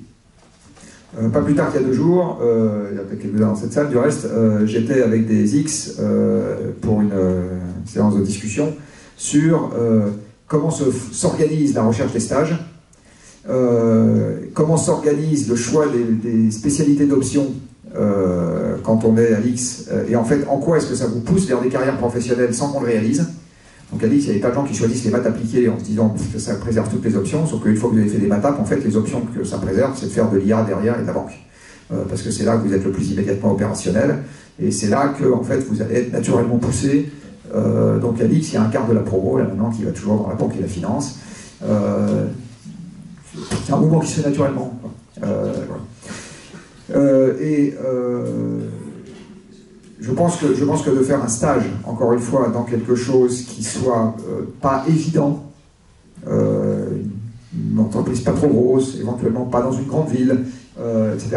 Ça vous apprendra énormément et ça peut vous donner, voilà, ça vous ouvrira les chakras et ça vous donnera des idées.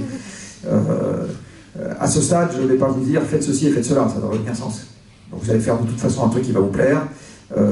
Tout ce que je peux vous dire, c'est pensez un peu par vous-même et évitez la voie de la facilité complète. Merci beaucoup, Monsieur Jancovici. Je vous propose maintenant qu'on passe aux questions du public. Alors, comme les questions ont été posées de façon pas paritaire du tout, je vous préviens que les questions du public seront paritaires. Donc, un homme, une femme, un homme, une femme. Voilà.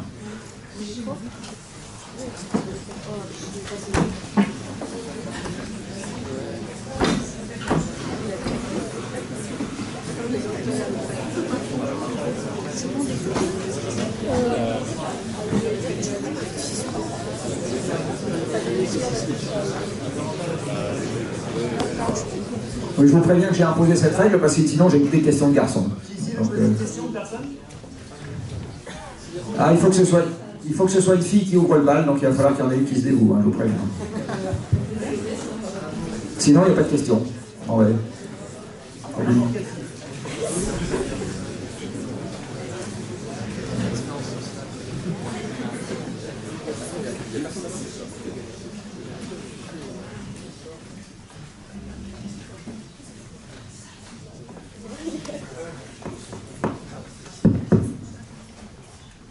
Oui, bonjour. Déjà, merci d'avoir pris le temps de venir nous parler.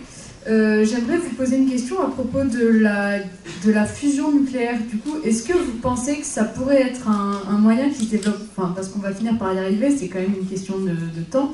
Est-ce que vous pensez que ça peut être un moyen qui arrivera suffisamment rapidement pour combler un peu les attentes de la transition énergétique? Alors, puisque vous aimez les chiffres dans cet endroit, je vais vous répondre avec des chiffres.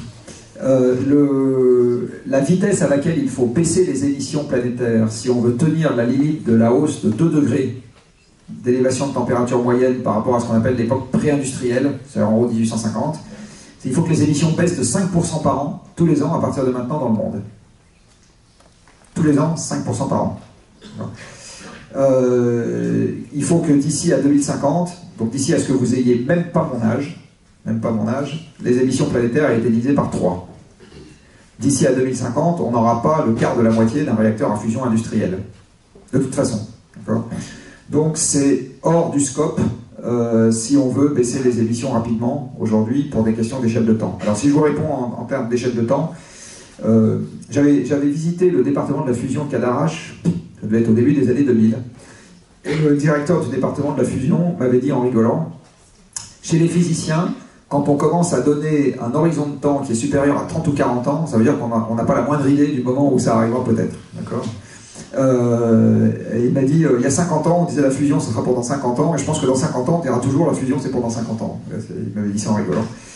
Alors maintenant, si je vous réponds de façon un peu plus sérieuse, pourquoi il dit ça ?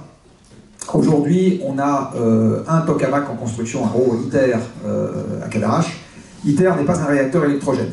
Il va faire 0 électrons, enfin 0 kWh d'électricité. Il est juste destiné à montrer qu'on peut avoir une réaction de fusion entretenue quelques minutes, c'est-à-dire plus que le temps nécessaire pour rembourser l'énergie qui a été nécessaire pour mettre la matière sous forme de plasma. Du reste, si mes informations sont exactes, on a besoin d'un petit réacteur nucléaire pour mettre, tellement on a besoin d'injecter de la puissance, quelques centaines de mégawatts. Voilà. Un réacteur nucléaire à fission, aujourd'hui, il est capable de fonctionner des milliers d'heures d'affilée. Il peut fonctionner 5000, 10 000 heures d'affilée. Donc un réacteur à fusion, si on veut un jour que ce soit opérationnel, il ne faut pas qu'il fonctionne 3 minutes, il faut qu'il fonctionne 5 ou 10 000 heures d'affilée. Ça, c'est pas ITER qui va faire ça. Par ailleurs, ITER n'a pas de dispositif électrogène. Alors la fusion, qu'est-ce que ça produit ? Ça produit des neutrons de très haute énergie et un peu de rayonnement gamma. Aujourd'hui, des dispositifs qui savent convertir des neutrons de très haute énergie et un peu de rayonnement gamma en électricité, ça n'existe pas. Aujourd'hui, ce qui existe, c'est des dispositifs qui savent convertir l'énergie cinétique la chaleur, de la chaleur en électricité, mais des neutrons qui passent à travers le vide, pour le moment on ne sait pas, alors on saura faire ça, mais c'est quand même, aujourd'hui c'est compliqué, quoi. parce qu'il va falloir des gros volumes d'eau derrière pour ralentir les neutrons par choc élastique. Et, voilà. Donc, le ITER, premier plasma, c'est, je ne sais pas quoi, dans les années qui viennent, là, ou maintenant, enfin, on est à peu près là. Il va falloir 10 ans de retour d'expérience pour savoir à quoi s'en tenir. Donc, en 2035, on commence à avoir les idées de ce qu'on construit derrière. Si tout va bien, on commence à construire en 2040. En 2055, on a fini de le construire. En 2070, on a éventuellement le retour d'expérience du modèle, etc. Si on a une tête de série pour faire de la fusion produisant de l'électricité quand vous serez morte, ça sera beau. Donc on n'a pas le temps d'attendre. Donc la fusion peut-être pour vos petits-enfants, mais pour vous et moi, non. Il va falloir faire ça.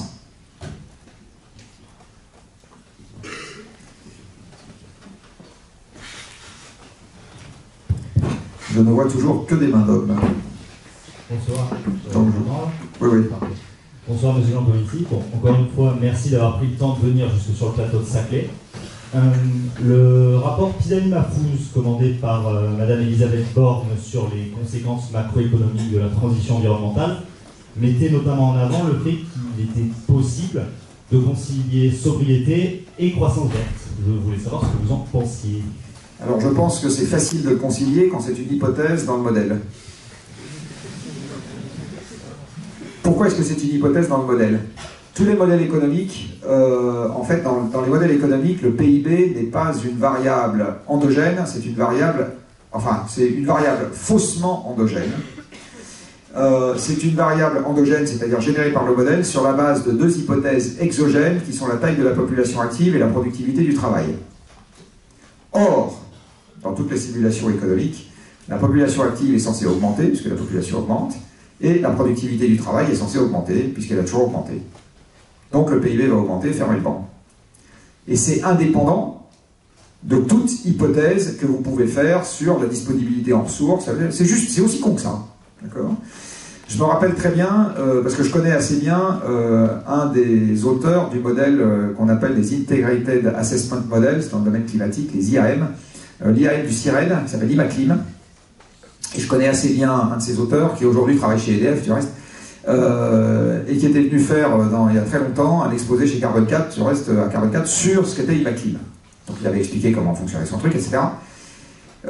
Et il avait expliqué, je lui ai demandé comment évolue la productivité du travail dans ton modèle. Il m'a dit, c'est très simple, c'est modélisé par la productivité de l'année N plus 1, c'est 1 plus A avec A positif, la productivité de l'année N. Voilà. Et je lui ai dit, est-ce que tu as testé avec A négatif? Il me dit non, pourquoi? Je lui ai dit, parce que dans la mesure où aujourd'hui la production est assurée par les machines, si la quantité d'énergie par personne baisse, la quantité de machines au travail par personne baisse, donc la productivité du travail ramenée aux individus baisse. Donc tu devrais au moins faire un run pour voir ce que ça donne, ton modèle, avec une productivité du travail qui baisse au cours du temps. Il a éclaté de rire, il m'a dit c'est une excellente question, et j'ai plus entendu parler de rien.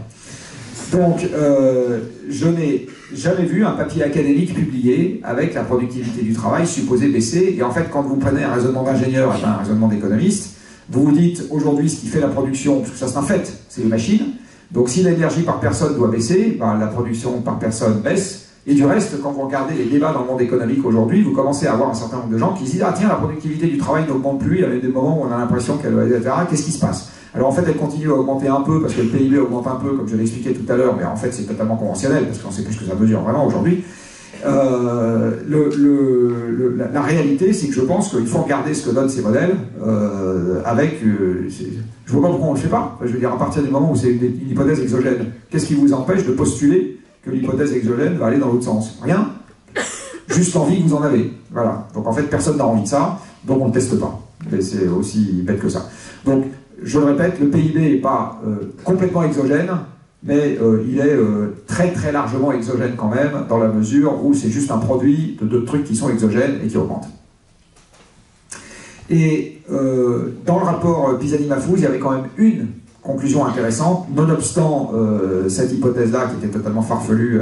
Mais Salma Mahfouz est une collègue du Haut Conseil pour le climat maintenant, donc au déjeuner, de temps en temps, on se pousse du coude et bon, on se raconte un peu ce qu'on pense.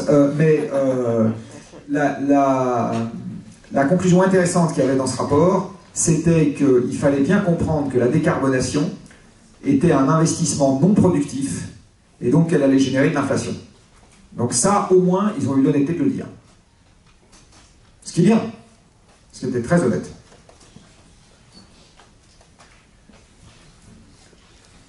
Alors, j'ai de nouveau besoin d'une femme.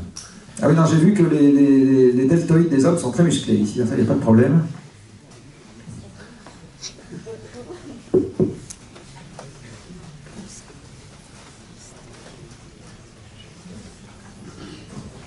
Bonsoir, merci pour votre temps.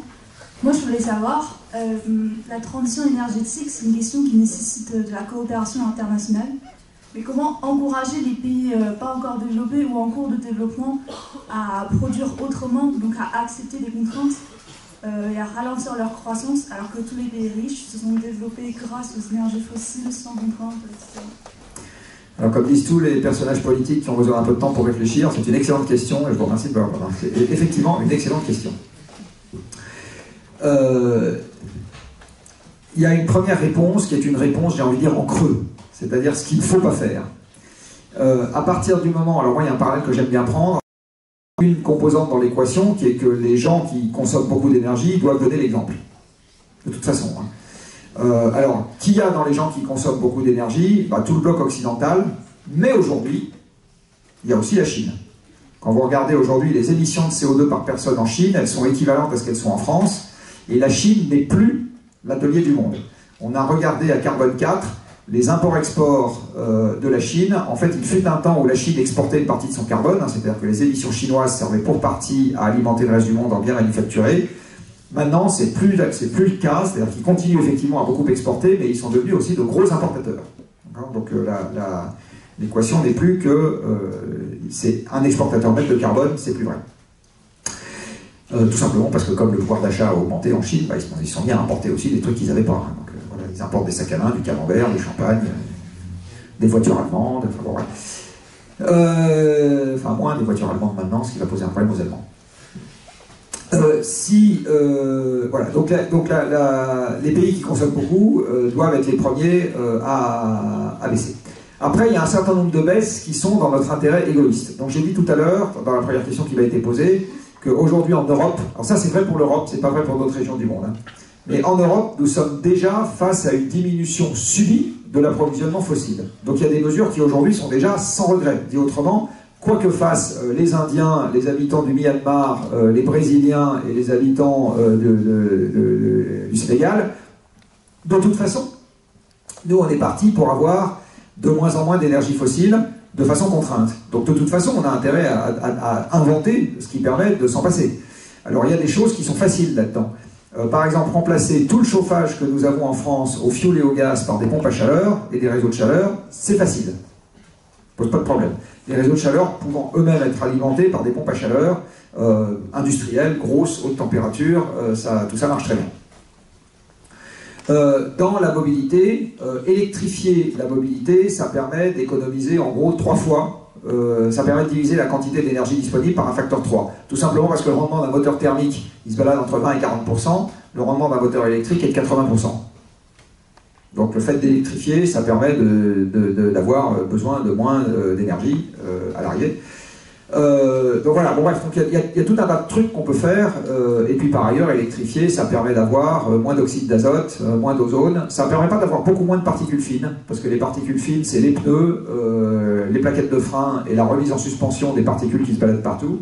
Donc la voiture électrique ne permet pas d'économiser énormément de particules fines, mais par contre il y a quand même des trucs qui le permettent d'économiser, et en plus si on fait des petites voitures ou des vélos électriques, alors là évidemment la nuisance est très, très fortement réduite. Donc il y a tout un tas de trucs, en fait, on a déjà un intérêt égoïste à développer, et comme par ailleurs tous les pays du monde vont avoir un jour le même problème que nous, tout ce qu'on est capable de développer qui marche bien, derrière c'est éventuellement des monnaies d'échange à l'exportation. Alors des gens qui ont très bien compris ça bien avant nous, c'est les Chinois. Les Chinois, ils sont partis avant nous dans la course à la voiture électrique, aux panneaux solaires, aux éoliennes, au nucléaire. Ils sont en train de devenir meilleurs que nous sur le nucléaire. Et donc, dans un certain nombre de domaines, les batteries, etc., donc dans un certain nombre de domaines liés à la décarbonation, ils ont très bien compris que c'était pour partie leur intérêt domestique pour dépolluer les villes, c'est de là que c'est venu, mais que c'était aussi, du coup, leur intérêt économique, parce que derrière, ils allaient pouvoir fourguer ça aux autres. Alors il n'est pas trop tard, je pense, pour que l'Europe prenne sa part dans cette affaire, et on a, encore une fois, des tas de domaines dans lesquels c'est de toute façon notre intérêt égoïste Alors un escalier se monte en commençant par la marche la plus basse, qui est aussi la plus facile, hein, pas par la dernière. Donc de toute façon, le mouvement, nous, on peut très bien le lancer dans tout un tas de domaines dans lesquels, encore une fois, c'est vraiment notre intérêt de le faire.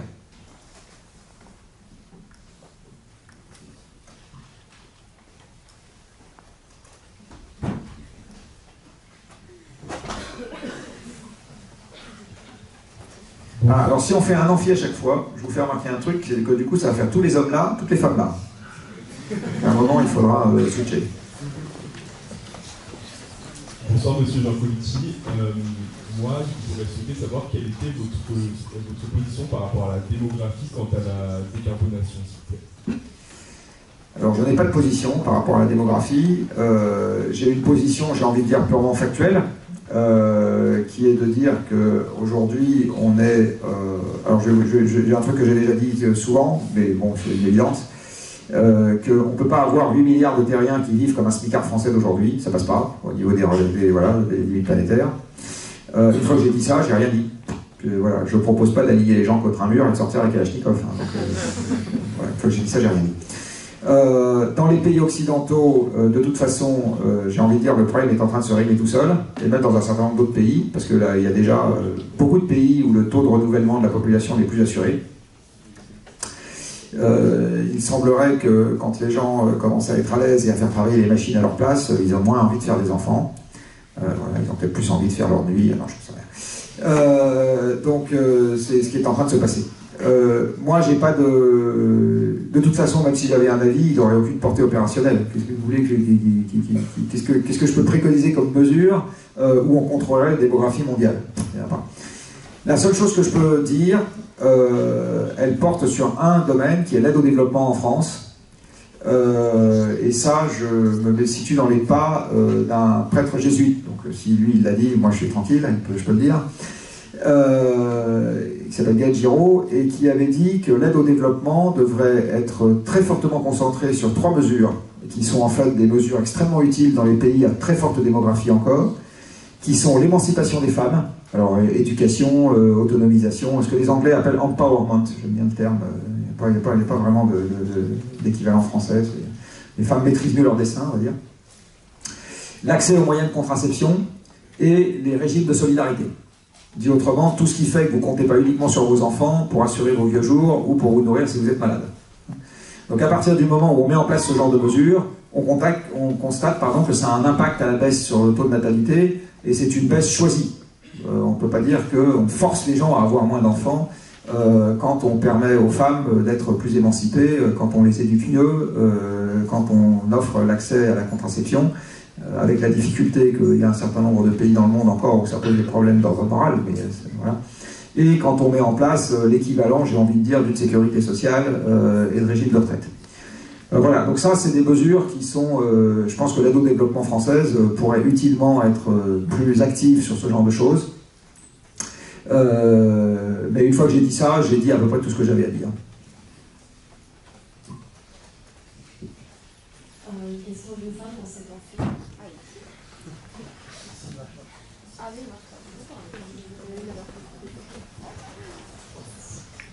Bonsoir Monsieur Jancovici, merci d'être là ce soir. Moi je me demande comment concilier l'urgence de la transition écologique et les enjeux démocratiques, donc notamment en matière d'acceptabilité sociale, mais aussi de débat public. C'est un...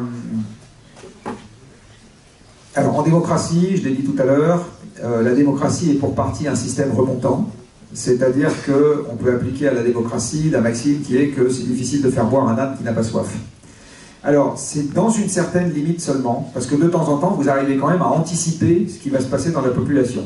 Je pense qu'au moment où la peine de mort a été supprimée dans ce pays, la majorité de la population n'y était probablement pas favorable. Il y avait une forte minorité qui y était favorable, mais pas une majorité. Donc là, on a un peu anticipé, mais derrière, ça s'est bien passé, puisque aujourd'hui, il y a une majorité qui y est favorable. Quand on a supprimé le tabac dans les lieux publics, moi je me rappelle que quand j'avais votre âge et que j'allais aux entretiens d'embauche, les gens fumaient dans les bureaux. D'accord ? Le recruteur fumait dans les bureaux, il y avait des sections fumeurs dans les trains, des sections fumeurs dans les avions, voilà. Aujourd'hui, il ne viendrait pas l'idée à qui que ce soit d'allumer une cigarette dans cet amphi. Enfin, sauf si vous êtes tout seul, qu'il n'y a plus personne, mais que personne ne vous voit, qu'il n'y a pas de détecteur de fumée, je sais pas quoi, mais sinon, non. Je pense qu'au moment où la mesure a été votée, c'était pas sûr qu'une majorité de la population française ait été pour. Il n'empêche que si 90% de la population française avait été contre, ça serait quand même pas passé. Donc, il y a un moment, ce qu'il faut pour favoriser les choses au sommet de l'État, c'est qu'il y ait une pression qui s'exerce aux étages inférieurs. C'est comme ça que ça marche en démocratie. Il faut savoir qu'en démocratie, le pouvoir n'invente rien, il arbitre des pressions.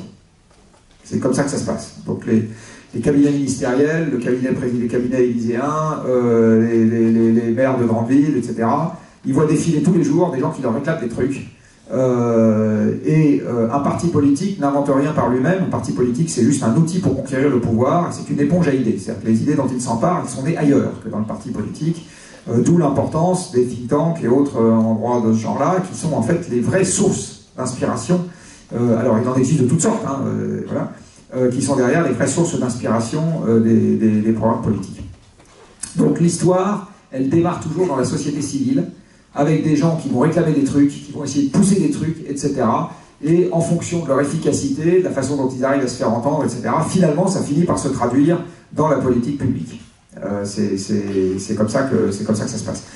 Si je prends un exemple d'une énergie qui a été citée là, tout à l'heure dans la présentation, les 20 ans qu'on a connus en France où il y a eu un pouvoir politique qui était tiède, voire hostile sur le nucléaire, ça a été le résultat du mouvement associatif antinucléaire qui n'était pas représentatif de la majorité de la population, mais qui a réussi à se faire entendre à un moment, et le pouvoir politique, dans son arbitrage des pressions, il a arbitré en faveur de ce truc-là, parce qu'il a pensé que c'était quelque chose qui était intéressant pour lui. C'est toujours comme ça que ça se passe. Donc si on veut que la décarbonation devienne une réalité dans ce pays, il faut que ça coalise une fraction suffisante du pays et une fraction suffisante des acteurs de la société civile qui disent « moi je la veux », parce que, en général, ça va toujours être des revendications égoïstes.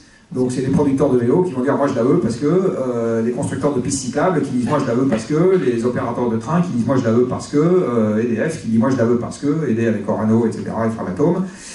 C'est comme ça que les fabricants d'éoliennes, enfin les installateurs, les fabricants il n'y en a pas en France, qui vont dire moi je la veux parce que, c'est vraiment comme ça que les choses se passent. Du coup, si ça se passe comme ça, ça veut dire que vous avez une partie de la population qui est nécessairement pour, puisque c'est elle qui demande.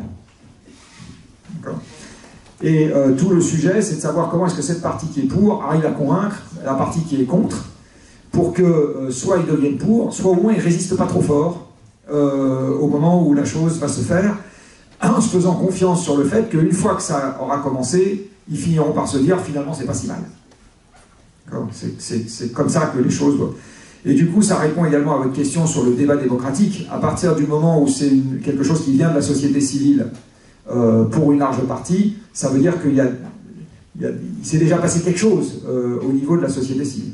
Après, moi je suis toujours très prudent avec l'expression débat démocratique, parce que à l'âge que j'ai atteint, la seule traduction du débat non démocratique que je connaisse, la seule définition du débat, c'est un débat qui, quelle que soit sa forme, a abouti à une conclusion qui n'est pas la mienne. En général, c'est comme ça que les gens définissent le débat non démocratique. Hein. En général, quand la conclusion n'est pas celle qui leur plaît. Moi, je ne sais pas ce que c'est qu'un débat démocratique. Je ne sais pas non plus ce que c'est qu'un débat. Je sais ce que c'est qu'un débat. Quand des gens discutent, c'est quoi un débat démocratique? Je sais ce que c'est que la démocratie, c'est quand les gens votent. C'est quoi un débat démocratique? Je ne sais pas. Voilà. Je sais pas. Donc, après, il n'y a aucune forme de démocratie qui est parfaite. Hein. C'est pareil. Donc, souvent, quand on dit là, ça ne marche pas, c'est qu'en général, ça aboutit à une conclusion qui ne nous plaît pas. C'est souvent comme ça que ça se passe. Voilà. Quelques considérations. On va passer à la dernière question maintenant. Et bon, si possible, encore une femme pour. Il n'y a aucune femme ici? Non. Elles ont mal à l'épaule, les femmes. Si. Bonsoir, monsieur Jean Covici. J'avais une question concernant les productions alimentaires, l'agriculture. Quelle place vous lui donneriez dans la décarbonation et la sobriété? Aujourd'hui, l'agriculture, elle représente à peu près 20% des émissions de gaz à effet de serre en France et en Europe. Dans le monde, c'est plutôt un tiers. Alors là-dedans, vous avez les émissions directes du secteur agricole, les vaches, les rizières, les émanations des engrais une fois épandus, et la déforestation, qui a essentiellement un déterminant agricole, c'est-à-dire qu'essentiellement on coupe des surfaces de forêt pour faire des champs, enfin des champs, des pâturages, etc. Donc c'est un problème qui est très important au regard des émissions, et par ailleurs c'est un secteur qui va être très vulnérable, qui commence déjà à l'être, aux conséquences du réchauffement climatique. Quand vous avez des sécheresses, quand vous avez des parasites, quand vous voyez bien déjà, il y a des années en France où la récolte de pommes de terre, elle a perdu 20 ou 30%, vous avez des années où la forêt, alors c'est agriculture, sylviculture, souffre dans un certain nombre d'endroits. Et aujourd'hui, c'est que le début, malheureusement, des accidents agricoles, on va s'en prendre d'autres. Donc c'est un domaine qui est absolument majeur. Alors qu'est-ce qu'on peut faire dans le cadre de la transition? On a fait un gros travail au Shift Project il n'y a pas longtemps sur l'agriculture justement, donc je vous avais aussi fait 200 pages, mais bon, il y a un résumé que je vous invite à aller consulter, dans lequel on liste toutes les mesures qui nous paraissent pertinentes, à la fois pour faire baisser les émissions et pour rendre l'agriculture plus résiliente et plus adaptée face au climat qui se réchauffe, avec des anticipations qui vont devoir parfois être significatives. Par exemple, les cultures, ce qu'on appelle les cultures ligneuses, en gros les cultures fruitières. Vous avez besoin de faire pousser un arbre, votre arbre il va attendre 5 à 10 ans avant de commencer à produire ses fruits, et puis ensuite vous ne le jetez pas à la poubelle. Vous avez quand même envie qu'il produise ses fruits pendant encore 20, 30 ans. Typiquement la vigne, c'est exactement ça. Une vigne, ça va durer des décennies, normalement un pied de vigne. Et ça devient bien productif, pas au bout d'une année, il faut attendre un peu. Ben là, il y aura des mesures d'anticipation à faire. Il faut déjà anticiper la remontée des cultures vers le nord, avec des gens qui ne sont pas nécessairement habitués. Je veux dire, en Bretagne, aujourd'hui, ils ne sont pas habitués à avoir des abricotiers.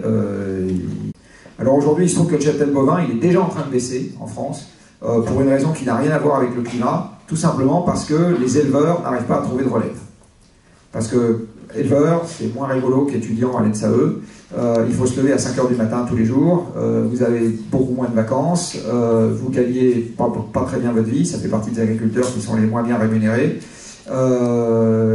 C'est dans cette fraction de la population agricole que les taux de suicide sont les plus élevés. Et en plus maintenant on commence à vous montrer du doigt en expliquant que vous êtes un affreux pollueur. Donc vous avez aujourd'hui une diminution du cheptel bovin de 2,5% par an en France, qui n'a rien à voir avec les politiques climatiques, juste parce que le renouvellement de la population agricole ne se fait pas dans ce secteur-là. Alors c'est pas nécessairement une très bonne affaire pour le climat, ou en tout cas pas pour la biodiversité cette affaire, parce qu'une fois que les prairies sont plus pâturées, parce qu'il n'y a plus d'animaux dessus, on les retourne pour faire des cultures. Or la prairie est bien meilleure pour la biodiversité que la culture qui va suivre. Alors c'est mieux pour le climat de ne plus avoir de bovins, mais par contre pour la... Voilà. Donc ce qu'on a préconisé dans le rapport du Shift Project, c'est en fait de garder l'élevage sur pâturage et de diminuer surtout l'élevage en stabulation, là où les bovins sont nourris avec de l'ensilage, des cultures importées, etc. Enfin des grandes cultures, j'ai envie de dire. Par ailleurs, vous avez une partie de l'agriculture de montagne, où à part l'élevage, vous n'avez pas grand-chose d'autre à faire. Voilà, donc c'est plutôt dans cette direction qu'on est parti, et on n'est pas parti sur la suggestion de on mange plus de viande du tout, parce que si vous n'avez plus d'élevage du tout, dans un monde dans lequel vous n'avez plus d'amendements minéraux, enfin plus d'amendements de synthèse, vous n'avez plus d'amendements organiques non plus, il n'y a plus de fumier, voilà. Tous les gens qui mangent bio dans cette salle, il faut savoir que vous mangez du fumier. Sinon, vous ne mangeriez pas bio. Bon. Donc moi j'achète bio, mais en attendant, on a quand même besoin de vaches qui chient si on veut avoir des cultures bio. Donc le système il a besoin d'un certain nombre de composantes, et nous ce qu'on préconise dans le rapport du Shift Project, c'est de baisser la quantité de viande qu'on mange, mais on ne propose pas de la supprimer totalement. On propose de la diviser par 2 à 3 en gros, mais on ne propose pas de la supprimer. Voilà en gros dans les grandes lignes ce qu'il faut faire. Après il faut bien voir qu'aujourd'hui la population agricole c'est 400 000 personnes. Au sortir de la Seconde Guerre mondiale, c'était 1/3 de la population active de la France. Et encore, à cette époque-là, je pense que vos ancêtres statisticiens comptaient les conjointeux d'agriculteurs comme des inactives. Et vous irez fouiller dans les archives, là. Ça m'intéresserait d'avoir la réponse. Mais je suis à peu près sûr que c'était le cas. Donc en fait, à l'époque, la population active dans l'agriculture s'est effondrée, considérablement diminuée. Et aujourd'hui, ce qu'on pense, c'est qu'il faudrait remettre du monde dedans. On a besoin de plus de monde parce qu'en fait, les techniques agricoles plus douces, entre guillemets, sont aussi plus consommatrices de main-d'œuvre. Si on veut remettre des haies, désherber un peu plus à la main et un peu moins avec du glyphosate, et qu'est-ce que je sais, on a besoin de plus de monde. Si on veut diversifier les cultures, parce que c'est bon à la fois pour la production agronomique et pour la biodiversité et pour le contenu en carbone des sols, il faut éventuellement un peu plus de monde, etc. Donc en fait, on aurait aussi besoin de remettre du monde dans l'agriculture. C'est un autre élément, et ça renvoie sur ce que je disais tout à l'heure, sur la gestion des compétences. Donc il faut trouver des gens qui ont envie de le faire. Voilà, ce qui n'est pas nécessairement trivial aujourd'hui. Merci beaucoup pour votre intervention. Et en parlant justement de réduire son empreinte carbone de viande, un buffet vous attend à la sortie végétarien. Voilà, merci beaucoup à tous.